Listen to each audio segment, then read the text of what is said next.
The ceremony had not started yet when Colonel Richard Vane decided to make his opinion known. He did it the way he did most things, loudly, without checking whether the room wanted to hear it, with the full confidence of a man who had spent 31 years in uniform and had confused seniority with correctness so many times the two had become indistinguishable in his mind. He was standing at the far end of the assembly hall at Fort Jackson, dress uniform immaculate, chest hardware catching the overhead fluorescence. And he was looking at the woman standing alone, near the back wall with the particular expression of a man who has found something out of place in a room he considers his. She was small, plain gray dress uniform, no decorations visible, no unit patch on the shoulder. She was standing with her hands clasped in front of her, not at attention, not at ease, just still. The way a person stands when they have been still for long enough that it has stopped being a posture and become simply how they are. She looked like she had come to the wrong building. She looked like the kind of woman a room like this was not designed for. Vane crossed toward the refreshment table, passing close enough to her to make the approach deliberate. He stopped 2 feet away. He looked at her the way a man looks at something he intends to move. "Support staff and press are in the East Annex," he said. Not unkindly, the way you tell a child they have wandered into the wrong room. "This hall is for decorated personnel and direct invitees only." She looked at him. She said nothing. He waited a beat. Then his voice dropped. Not quieter, just lower. The register of a man who wants to be clear without making a scene. Too weak to serve, most of them. The ones they send to fill the numbers. He glanced at her uniform, at the absence of hardware on it. No offense intended. She looked at him with the steady, unhurried calm of someone who has heard worse and filed it somewhere it no longer causes damage. She said, "None taken." Vane moved on. He did not look back. 4 rows of assembled personnel stood between that moment and the one that was coming. He had no way to know that. He moved toward his seat with his chest out and his hardware catching the light, and he did not look back. He should have looked back. Before we go any further, if this story already has something tightening in your chest, hit that subscribe button right now and stay with me until the very last word. Drop a comment telling me what city you are watching from. I love seeing how far these stories travel. Now let us go back to where this began. Her name was Major Claire Solis, though that information was not on any visible surface in the assembly hall at Fort Jackson that morning. And the only people who knew it were the 3 individuals who had organized the ceremony and the 1 person who had traveled the farthest to attend it. She was 38 years old, 5'4", 127 pounds in the dress uniform she had pressed the night before in a hotel room 12 miles from base, alone, with a travel iron she had brought in her bag because she had learned a long time ago not to trust hotel irons with anything that mattered.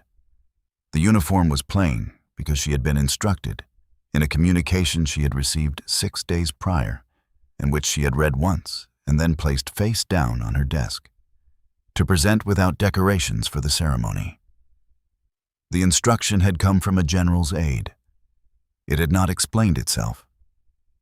She had followed it without asking why, because she had spent 16 years learning that the instructions that do not explain themselves are often the ones that matter most.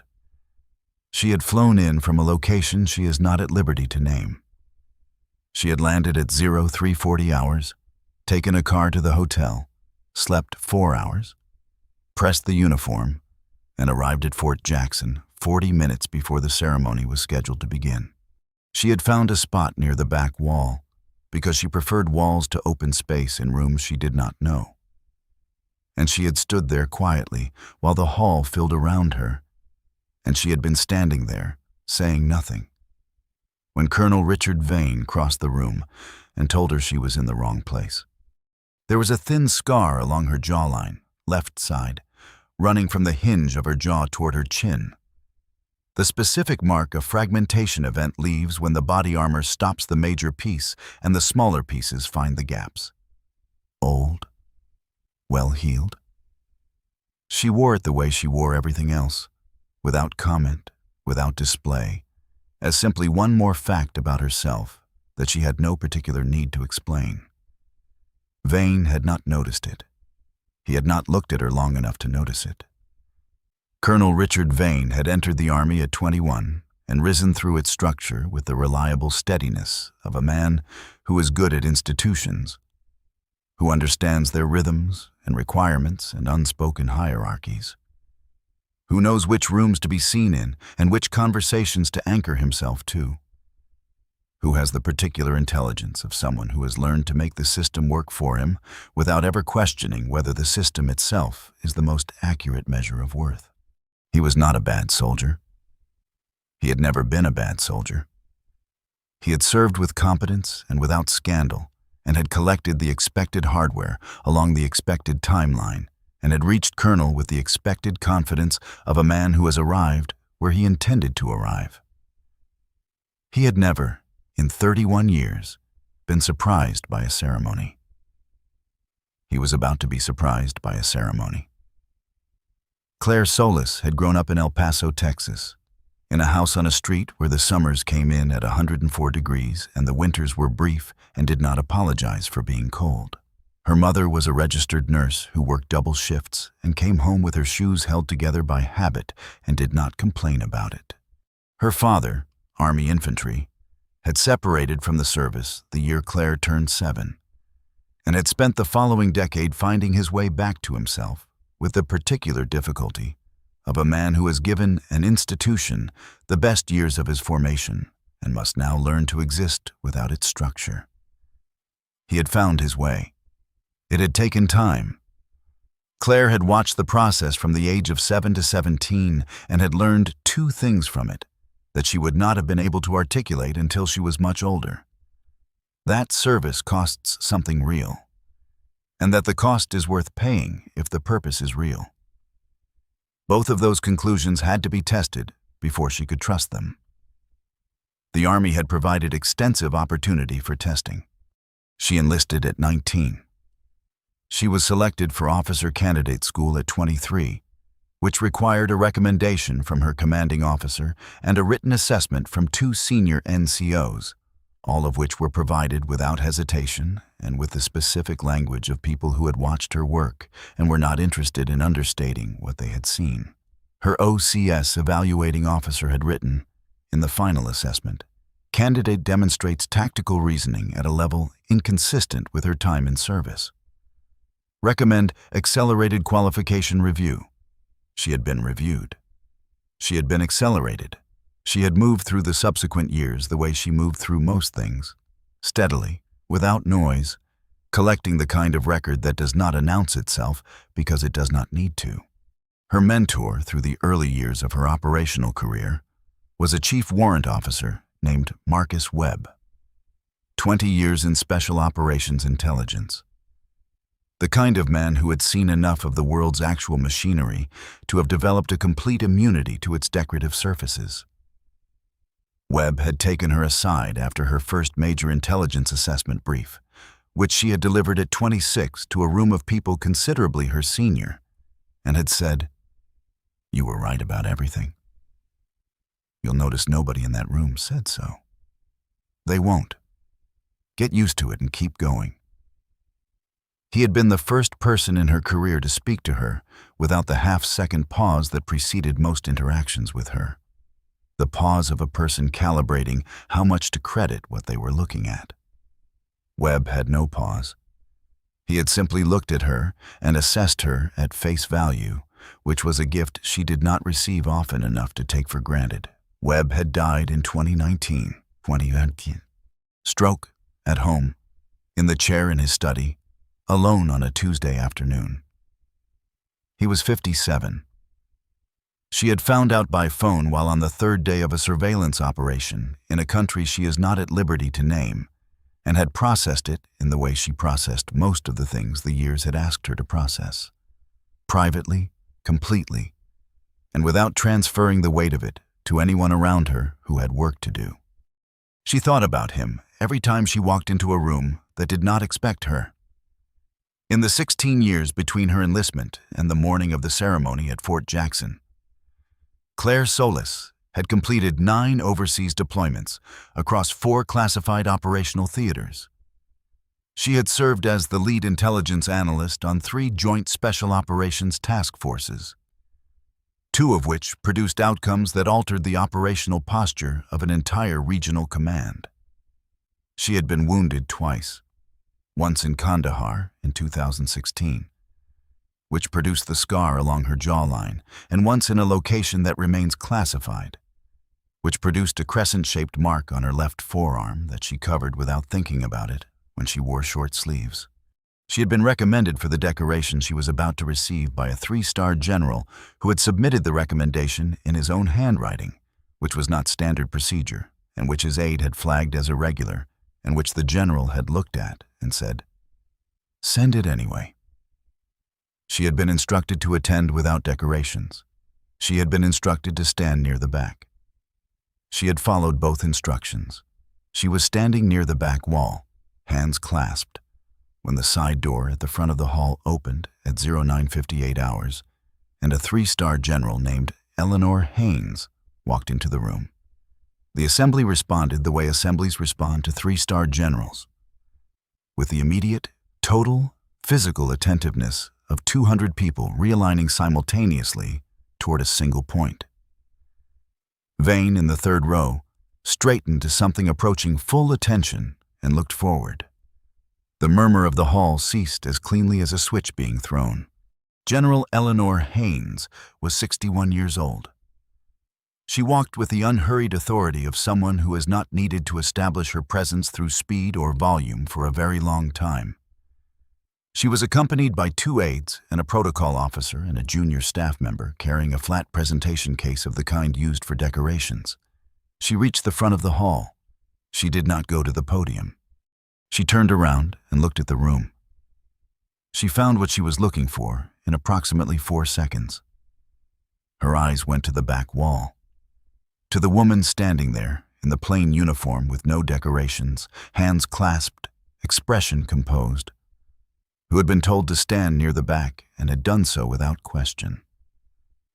General Haynes said, into the hall's total silence, "Major Solis, come forward, please."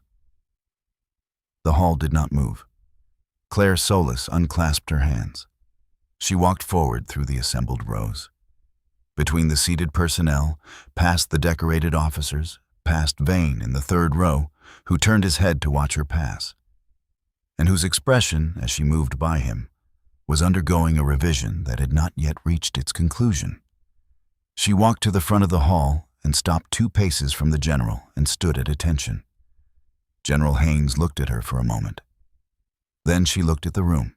16 years ago, she said, without notes, without a podium, speaking to the hall the way a person speaks when they have known what they were going to say for a long time and have simply been waiting for the right room to say it in. I was a colonel commanding a joint task force in a theater I cannot name in a situation that had no good options. My intelligence chief had been medevaced. His replacement had been delayed. We had a 6-hour window and no reliable picture of what was inside it. A 22-year-old specialist named Claire Solis sat down at the analysis station, reviewed 14 hours of signals data, cross-referenced it against 3 separate source streams that nobody had yet correlated, and produced an assessment in 2 hours and 40 minutes that was accurate in every significant detail. She paused. We acted on it. 11 men came home who would not have come home otherwise. I wrote her name down that night, and I have not forgotten it. The hall was completely still. In the years since that night, General Haynes continued, Major Solis has produced the kind of record that does not fit neatly into the available forms. It has been documented as thoroughly as classification permits. It has been reviewed by 3 separate commands. The recommendation for the decoration I am about to present was submitted, reviewed, and approved at the highest level available to me. She looked at Claire directly. Major Solis has spent 16 years doing her most important work in rooms that were not allowed to know her name. Today, this room knows it. She held out her hand. The junior staff member opened the flat case. The general took what was inside it, the Distinguished Service Cross. She stepped forward and pinned it to Claire Solis's chest. The hall, all 200 people in it, came to attention. The sound of it, 200 people rising simultaneously, the clean collective snap of it, filled the room from the floor to the rafters and went still. General Haynes stepped back. She looked at Claire. She brought her right hand up in a salute. A 3-star general saluting a major in front of 200 people who were now understanding something about the relative weight of rank versus record that no classroom had ever managed to convey to them this efficiently. Claire saluted back. Her hand was perfectly steady. She had not said a word since she walked to the front of the room. In the third row, Colonel Richard Vane was standing at attention with everyone else. His face was the face of a man completing a very long and very uncomfortable piece of arithmetic.